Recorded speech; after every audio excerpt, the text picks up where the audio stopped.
పోయిన శివరాత్రికి పోదామనుకున్నాం కానీ సెలవు దొరకలేదు. అటెంక ఉగాదికి పోదామనుకున్నాం కానీ వీలు పడలేదు. కానీ వచ్చే దసరా పండుగకు మాత్రం ఖచ్చితంగా పోయి రావాలి మల్లన్న దర్శనానికి. ఎప్పుడు పోయినా ఓ 2-3 దినాలు అక్కడనే ఉండి సాక్షి గణపతి, పాలదార పంచదార, శిఖరం అన్నీ చూసుకొని పాతాళ గంగలో ఓ మునకేసి మల్లన్నకు మొక్కులన్నీ చెల్లించి నెమ్మలంగా ఇంటికి చేరుకుంటాం. సరే ఇక నా ముచ్చటకేం కానీ ఇగో గీ వార్త చూడుర్రి, మల్లన్న భక్తులు మస్తు ఖుషి అవుతారు.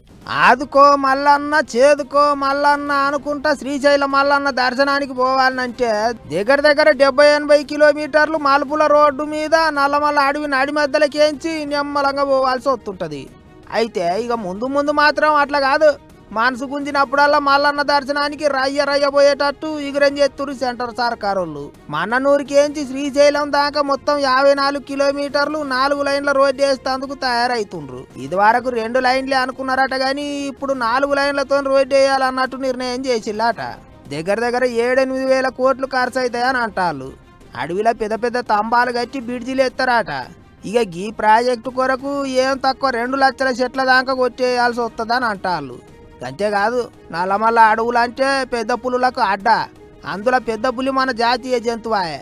అందుకే వాటికి ఎటువంటి తిప్పల కాకుండా అన్ని జాగ్రత్తలు తీసుకుంటారట. గా జీవాలకు తిప్పల కావద్దనే అడవి మధ్యలో పెద్ద పెద్ద బ్రిడ్జిలు కట్టించేటట్టు ప్లానింగ్ గీసిల్లట. కాకపోతే అడవులు పర్యావరణ శాఖ వాళ్ళు ఇంకా పర్మిషన్లు ఇవ్వాలట. ఏం చేస్తారో చూడాలి. అయితే సెంటర్ వాళ్ళే రోడ్డు వేయాలని తయారైతాళ్ళు కాబట్టి తిప్పలైనా సరే పర్మిషన్లు వస్తాయి కావచ్చు అనుకుంటారు చాలా మంది.